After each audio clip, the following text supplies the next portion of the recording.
സ്ഥലത്തിന്റെ ഞെരുക്കം കാരണത്താൽ, സ്ഥലപരിമിതിയാണ്, അല്ലെങ്കിൽ മറ്റെന്തെങ്കിലും കാരണം ഈ വലതുഭാഗങ്ങളിൽ തിരിച്ചു കിടത്തുമ്പോൾ വലതുഭാഗത്ത് വല്ല വ്രണമോ വല്ല എന്തെങ്കിലും പ്രയാസമൊക്കെ ഉണ്ടെങ്കിൽ ആ ഭാഗത്തേക്ക് തിരിച്ചു കിടത്താൻ പറ്റൂല, അല്ലെങ്കിൽ റൂമിന് വിശാലതയില്ല, ഇങ്ങനെയൊക്കെ പ്രയാസകരമായി വന്നാൽ പിരടിയുടെ മേൽ മലർത്തി കിടത്തണം.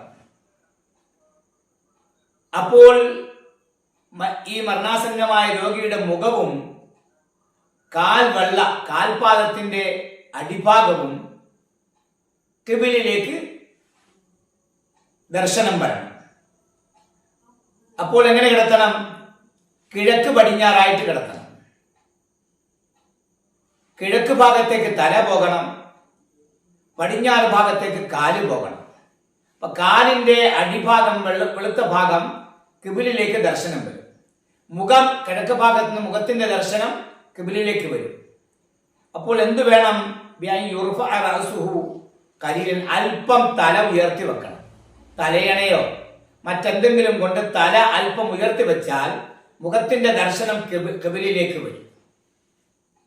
കാൽപാദവും അതിന്റെ അടിഭാഗവും കിബിലിലേക്ക് വരും. ഇത് രണ്ടാമത്തെ അഭിപ്രായമാണ്. ശരിയായ സഹിയായ അഭിപ്രായം ആദ്യം പറഞ്ഞത് ചെരിച്ചു കിടത്തലാണ്. രണ്ടാമത് പറഞ്ഞ അഭിപ്രായമാണ് ഈ മലർത്തി കിടത്തുക. അപ്പോൾ ഈ പറയപ്പെട്ട കിടത്തമാണ് സഹീഹിന്റെ ഓപ്പോസിറ്റ്.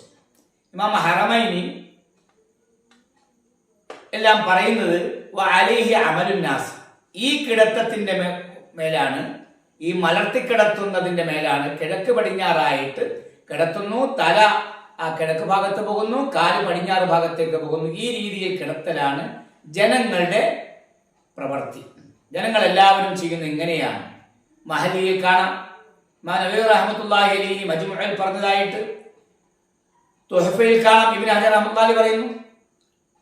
അപ്പോൾ ഇത് ഈ മലർത്തി കിടത്തുന്ന രൂപം ഷാഫി മദ്ഹബിന്റെ അഭിപ്രായമാണ് ഈ പറഞ്ഞു വരുന്നത്. ഇത് രണ്ടാമത്തെ അഭിപ്രായമാണെങ്കിലും ജനങ്ങളൊക്കെ ചെയ്തു വരുന്ന രീതി ഇതാണ്.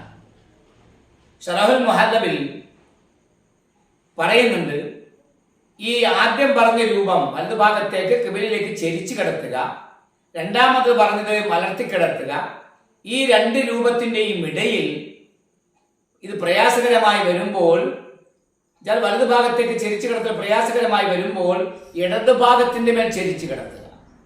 നേരത്തെ സൂചിപ്പിച്ചതുപോലെ തല തെക്കോട്ട് പോകണം, കാല് വടക്കോട്ട് പോകണം,